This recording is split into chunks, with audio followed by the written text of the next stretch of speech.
Yeah, obviously, just talked to the team.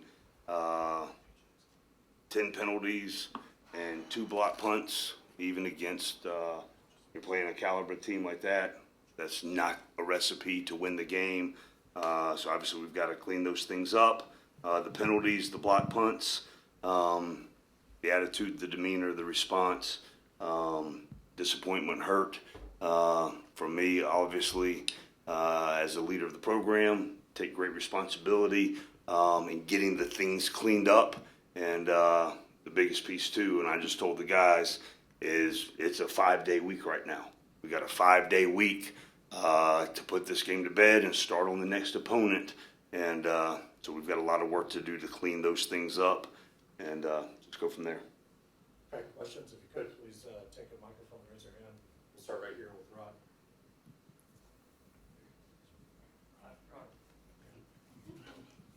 Hey, Jeff, when Charlie Thomas went out of the game, Sure. he had 9 tackles in a little over half. Yep. Score was 14-10. It seemed like the defense did not get any stops after that. Gotcha. We think very highly of Charlie Thomas in this program, and playmaking ability, leadership ability. He was very powerful in the locker room as well, and so we just gotta. Demetrius Knight came in and played his role. Really good player, but obviously when you lose a player the caliber of Charlie, that's hurts. Coach, coming out of halftime, offensively, that's where you guys found your stride. You got your first score of the game. What did you tell your guys at the half, and what did you feel changed for you guys to kind of lose the stride offensively? It was actually the exact thing that we said we were going to do coming out of halftime was kick the ball off, get a 3 and out, and then drive down and score. The guys did it, and just got to consistently put together drives and not hurt ourselves. So those are things, obviously we got to clean up. We spent an inordinate amount of time with crowd noise in the weeks leading up to this because we knew it was going to be a loud environment. So you go back through and try to think through all the different things we could have done to cut down on self-imposed, things that hurt us. And, obviously we got to do a better job. I've got to do a better job as the head football coach, and we'll continue to learn from those things. And Given, I know you made a point of attention to detail and those things, what does it say that you had the penalties and the block? I mean, it's very, very frustrating, very disappointing, and it has been addressed. Will continue to be addressed, and the guys in there are committed to doing that. So, but it falls on me, and I will work relentlessly to get that cleaned up. Coach Collins, was there a pattern on the 2 block punts that you could detect? Yeah, there's some things that we made adjustments to, and then the second one, the adjustment didn't get made. We'll get it cleaned up internally, so those kind of things will, the schematics of that we will keep in house, but they're got to get that fixed because those things cannot happen. You cannot have block kicks, block punts, those kind of things. So, it's very disappointing. You had a lot of self-inflicted wounds on offense, some drops, and then obviously the penalties you mentioned. Yep. Just, is there anything you can put your finger on that you saw out there, or is it just mental mistakes, or guys just not finishing plays? Yeah, I mean, the biggest thing with the false starts is they were doing a good job of stemming and moving the front and those kind of things, and just playing those situations with poise and just staying focused, doing your assignment, listen to the snap count, to see the ball snapped, all those kind of things. Coach, you had your defense being put in some real difficult situations, Sure. block punt and some things like that. Talk about a little bit of the resiliency you did see with Sure. a couple of big stands and getting off the field. Yeah, I think one of the key things, I think, even though it's a very disappointing loss, and we're very upset about it and hurt, there were things to build on. So we've got to just find that balance of making sure we fix the things that have to be fixed, but also building upon the things that were good in tonight's game. But right now nobody wants to hear that. I don't want to talk about it. Just the things that we need to clean up, we're going to work relentlessly hard to clean up. And again, we've got 5 days to get this done before we play next Saturday night in Bobby Dodd Stadium. Time for a few more for Coach. We'll start back here in the middle. Coach Raphael, from the three-point conversion, you just said it. You only have 5 days. Yep. How do you do that? I mean, how do you go about that as far as fixing the Sure. mistakes, but yet still focusing on West Carolina? Yep. So, I mean, I've been through this before, playing on short weeks. We've got the plan. We've got the schedule. Obviously, we've got tomorrow will be an off day for the guys, so we have to give them an off day. So tomorrow will be their off day. But knowing our guys, they'll come in on their own and watch the tape and start watching tape on, Western Carolina. Then we'll get to work on Wednesday when we can get officially begin the work week. But obviously, it's going to be a challenge, and we just got to rise to that challenge. Coach in the back with Dan. Coach, with 3 timeouts left at the end of the half and with Clemson getting the kick to start the second half, was there any thought to burning one right there and maybe trying to take a couple of shots? There was just it was 4th and 4 right around midfield with the possibility, and there was the situation with the clock. And if you guys remember, that was like an 8-minute ordeal trying to figure out how the clock was going to be administered. There were the defense was playing good relative to having a punt blocked and putting them in bad field position. So there was discussion, there was thought about that, but the best thing to do was to go into the half because it ended up on the 8-yard line. Wouldn't have been a lot of time anyway. Ken, right back here. The 3 timeouts that you used in the second half. Sure. The last one, with I think 13:08 left in the fourth. What prompted you having to burn those so quickly? Yeah, so the last one, if you guys recall, it was 4th and 6, right around the 37-yard line. And in the past, right around that area, they've had a formation that they've run a trick play out of.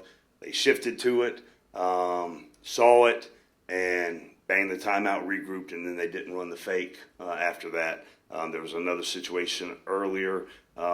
We don't ever want to have a situation that could be an explosive play because we're misaligned. I saw we were misaligned, wanted to make sure that we did not have something very unfortunate happen to us during that drive, banged it, and got it corrected. So obviously you want to keep the timeouts as long as you can, but you also don't want to put yourself in harm's way if you don't have to at key points of the game. Kelly, we'll wrap up with you. The one thing that I thought was a positive takeaway for you guys today was the pass rush was pretty significant, and really DJ made 2 plays kind of Sure. out of that changed probably the momentum of the game as Yep. well, particularly the one play where he got the ball out where Yep. he was Yep. dead to rights. Just talk about what worked with the pass rush, why you feel like you guys were more effective today. That's been probably the most effective Sure. pass rush you've had. I think, obviously the development of the players, and we've got really good players up along the defensive front and the second-level defenders that we were activating in some pressures. But I thought there were some things that we dialed up that got home, and, just got to make sure that we get the quarterback down and not let him scramble and do the really athletic things he's able to do, because there was 2 of them that should have been a sack. But really good players make really good plays, and those are learning experiences for the guys. To make sure we finish those plays and get the sacks when we got them dialed up. Coach, we'll go ahead and wrap you Okay, up. So thank you. Got you guys the players now. Keion, this was your first healthy game at Georgia Tech. Just how did it feel? You got a lot of pressure, got some sacks. Just how did it feel to finally kind of be able to play up to your potential a little bit? Personally, I didn't feel like I had my best game. So I feel like I was moving slow, not making the right reads and assignments that I was doing, and that's unacceptable. So I need to go watch film and work to come better next week. Next. Rod. Coming out of the locker room in the second half, how confident were you guys, especially after the way you played in the first half? We was confident. We was prepared for a 30-minute battle. We was confident all the way through the game. Really, we had faith in our plan and our confidence. We just got the short end of the stick tonight and go back tomorrow, watch the film, correct what needs to be corrected, come back next week. Thanks. Kelly? For both of you guys, how difficult is it when you have a punt block short field situation or a turnover? You were in that situation twice tonight, and that kind of was really a difference, I think, in the game in a lot of ways with the two easy scores they got off the block punts. Just how difficult is that situation as a defensive player when you get thrown back into the field like that, when you maybe expect to have some decent field position to work with? So for us, our defensive motto is put the ball down. So it doesn't matter what situation we are in, they're not supposed to score, and that's the standard. So the standard is to hold teams to 0 points and 0 yards. And at the end of the day, we just have to go play with the situation and don't cry about it, don't kind of moan about it, and just deal with it. For both of you guys, what do you think was working early that maybe kind of shut down that Clemson offense early in the game, and maybe what changed in the second half that allowed them to kind of go on a run? First half, we just played our technique, played our defense. We knew they liked to run DJ. We was pretty sound on that and everything, and on the run game, we sound and everything. Second half, they went in and made some adjustments. I don't even think second half they really opened up. They had a couple good explosives, and that's just how the ball rolled, really. But that's about it, really. For you guys, of course, you talk about the confidence all game. When they went up 14-0, what were you guys kind of telling each other just so you could stay on the same page and continue to do what you guys could do? So as a defense, our motto is defense wins championships. So let the offense do offense, and we're going to worry about our defense. So we had a mindset of continue stopping them, continue playing our game, and let everything work out for itself. Obviously tonight it didn't work out in our favor, but we still have confidence that we have a good defense and feel good moving forward into the later games. With the short week before the Western Carolina game and a day off tomorrow, is it better to have a game like that earlier in the year, before you're really banged up and that type of thing? Maybe you can come back a little quicker earlier in the year? I'm not sure. Was you asking? So. You had a short week. Right. Is it better to have that short week earlier in the year before you get banged up and you're still pretty healthy? Short week is a short week in football, really. Still got to prepare. I mean, I guess so if you think about it like that. Before the nicks and stuff come, then yeah. But I'm pretty sure we're going to have some nicks and bruises after this one, too. Ace, early in the game, you forced the fumble. At least it looked like you forced the fumble. There seemed to be some indecision about that. But do you recall that play? Can you describe that play for us? Yeah. They ran the quarterback. I think it was a quarterback counter. And Charlie, I think it was, tackled him from the side, and he was falling and tried to stretch the ball out. And that's our trained behavior. You try to get the ball out and punch the ball, our punch techniques and stuff. So I took a shot on the ball, and it worked out for me.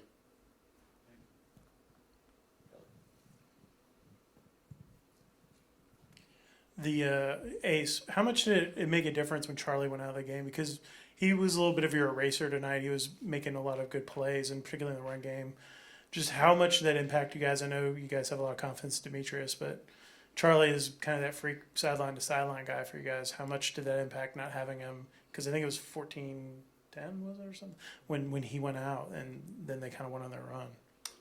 That was definitely a big blow. Charlie's like you said, a great player. And not only a great player, but he's a leader on the defense, a vocal leader, emotional leader, everything. So that definitely hurt the defense when he went out. He's losing a great player. But next man up mentality. D Knight came in and he held it down. He did what he had to do and gave it his best. And we just keep moving forward. And we get Charlie back second half next week and keep going from there. Middle of the third quarter, I think the score was 14-10. Either or, you had him third down and 10, and you all pressured DJ, basically almost had him sacked, and he turned around and flipped it to Shipley and he got the first down. Do you feel like that changed the momentum in your eyes? Well, one, that was just a hell of a play by him. We had him sacked, and he just made a play. Good players make plays. As far as it changing the game, I don't think it really did. Our defense still had a next play mentality. So you aren't going to stop them on every third down. You just have to deal with that. And we just went next one up, and then I still feel like as a defense, we still played solid after that.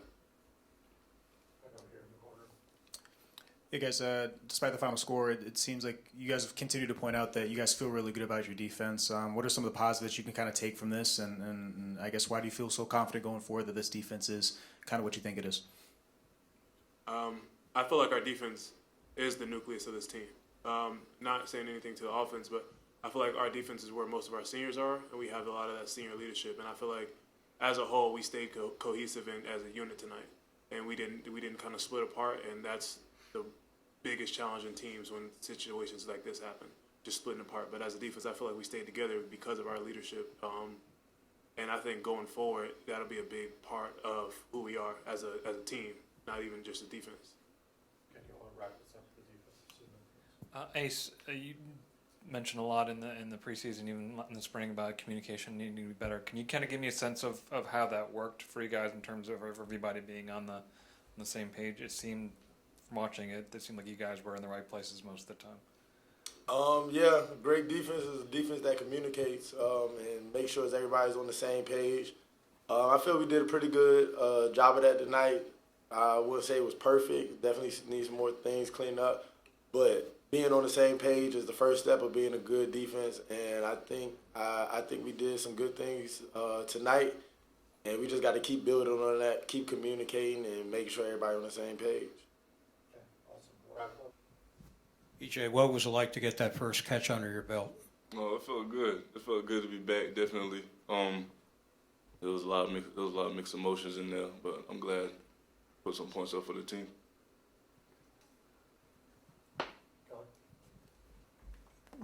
What was the design on the play where you scored your touchdown? Corner route versus cover two. They were sitting down low. This way, just ordinary football stuff. Got into the hole.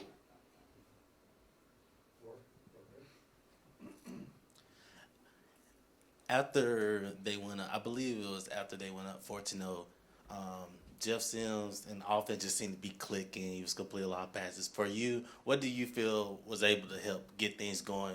Because it seemed like you guys were able just move the football all night. You just weren't able to kind of finish. But just really just communicating, just keeping each other up the whole game. People see people, they put their head down, stuff like that. There's always somebody to come around, make sure everybody's uplifting and we're just pushing down the field. So just sit there, just keep communicating, make sure everybody's on the right page.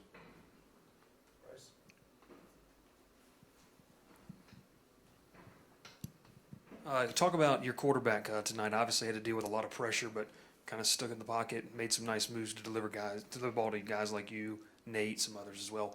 What'd you think of his play tonight? Jeff is a soldier. I like Jeff a lot. He'll sit inside there. Of course, everybody knows he can use his legs too. But, being a quarterback, you got to sit there, sit in the pocket, and just deliver passes outside of it. So Jeff is good. Jeff is growing too. I've seen Jeff grow a lot, especially since I've been here. And I'm just proud of him. I'm glad he's my quarterback. It looked like there were a couple balls you had your hands on, weren't able to bring in, and a couple of other guys did too. How much of a factor do you think that was? Not being able to make some of the catches that you maybe could have made on another different day. Yeah, those catches definitely we know what we left on the field. You gotta sit there, just go to practice, and just practice on the little things. We know that we beat ourselves a lot today, and game one we're gonna make mistakes or whatever, but we're gonna come back stronger next week for sure. In saying that, although you are lost, but knowing that you were able to drive the ball throughout the game, against that type of defense, how gratifying is that? It is. Our game won, their game won. It was good. It was a good feeling, but we just got to sustain drives, stay on the field and whatnot, and just finish drives. When we do that, I feel like we'll be a real good football team. you've obviously been on both sides, on two different sides of a rivalry with Clemson now. Just, I guess kind of how do you feel like you measure where Georgia Tech is at now after playing them? You obviously played them at the end of last year too. Just kind of where do you feel like you guys are right now as a program, a game into the season? Just do you feel like you like where the progress is, where the team's heading, that kind of thing? Yeah, I like the progress a lot. Just in there, especially watching the film from last year and whatnot, I've seen a lot of people on this roster grow, and it's real admiring. So it just makes me want to be better every day, and the energy they come with every day just willing to work. So take the energy, make it contagious, and hopefully just pass it on to everybody else too. You talked about moving the ball and sustaining drives. What went into the struggles on third down? Ooh, I'm not sure about that one. You were 2 for 16 on third down. It seemed like you were able to move the ball, and then third down came along, and for whatever reason, you weren't able to convert. I had no idea we were 2 for 16. Not really sure. I'm not really sure about that one. Sure. It seemed like you guys had a lot of quick hitting stuff, getting rid of the ball quickly for Jeff. I'm guessing that was a part of that was stressed by Coach Long of, just given Clemson's defense and the pressure they're going to bring, that you want to make sure you were getting the ball out quick. Is that accurate? Right. Clemson has a very good up front line, and they're giving us space and cushion. So why not take what they give us first? So yeah, we knew that Jeff was going to be pressured all night. Clemson's known for their front, but it was all part of the game plan, and I feel like we executed to a certain extent, but we just left stuff on the field that we should have executed. Anything else for you, Jay? One last one back here. Yeah, I'm just curious about execution off your wide receiver, but how frustrating is it for just the penalties? And I mean, it looked like Coach talked about how much you guys prepared for the environment and the crowd, and just trying to make sure everything is in correct standing. I mean, to have those penalties, what can you kind of attribute that to? Yeah, the penalties definitely hurt us. It's definitely put us setbacks and stuff like that where we didn't want to be, especially to begin the game and where to start off the ball with. But this is really just responding to those penalties and whatnot. We gotta cut them down. We know we do, and we're definitely gonna emphasize that at practice for sure.